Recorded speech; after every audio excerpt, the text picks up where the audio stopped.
This happened in the apartment my ex-boyfriend rented in a quiet neighborhood of the city. At first, he shared the place with Javier, an Argentine exchange student at UNAM. The rent wasn't cheap, but it was decent for the area.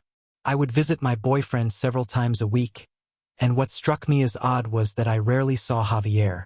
Occasionally, I'd catch him coming home after midnight, and when I stayed over, he usually left before we even woke up.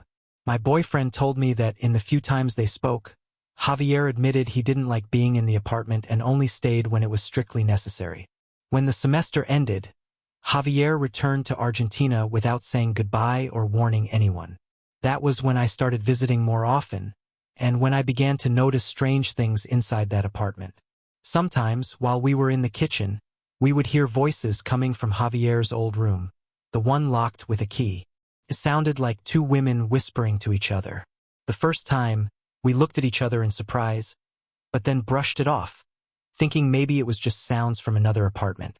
Deep down, we knew it wasn't, but it was easier to believe that than to consider the possibility of ghosts. Soon, I began experiencing things myself. Whenever I visited, I heard laughter, soft giggles, like someone was mocking me. I know this will sound silly, but one night, as I sat on the couch flipping through channels while my boyfriend showered, I stopped on an infomercial. A man with a Brazilian accent was preaching about God, and I left it there for amusement. And then I heard it. A voice, an angry old man's voice, right beside me from the very couch where I sat. Change it. It wasn't loud, but sharp, like a whisper meant only for me. Terrified, I froze. The impression it left on me was so strong that I began to think of mischievous little creatures, like goblins, living there. I never saw anything clearly, but from the corner of my eye, I would catch glimpses, like something darting across the walls. And whenever it happened, I'd hear those unsettling giggles. I never told my boyfriend. I didn't want him to laugh at me. Eventually, we broke up for other reasons. About a year later, we met up for coffee, and in the middle of our conversation, I finally confessed what I had experienced in his apartment. He was shocked. It turned out he had endured far worse after I left. The voices in Javier's room became a daily occurrence. But he also heard a man's voice, stern, as if scolding the others. Whenever he approached the locked door, the voices would fall silent. A week before he decided to move out, the building manager came to show Javier's room to a young woman interested in renting it. My ex told him about the strange events, but the manager didn't flinch. He simply warned him that leaving early meant losing the deposit. That evening, as my ex was cooking, he heard laughter from the supposedly empty room. He crept toward it quietly, hand on the doorknob. The voices didn't stop. This time, it sounded like a whole group of women inside, conversing among themselves. But when he tried the door, it was locked. Panicked, he ran to his own room, barricaded the door with furniture, and stayed there for hours.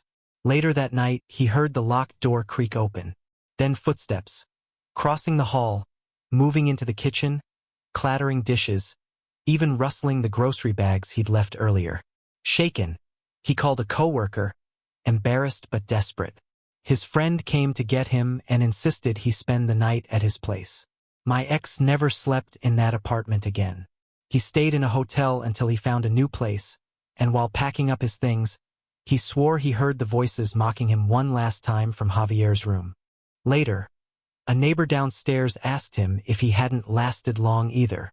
Surprised, he asked what she meant. She explained that everyone in the building knew what went on in that apartment.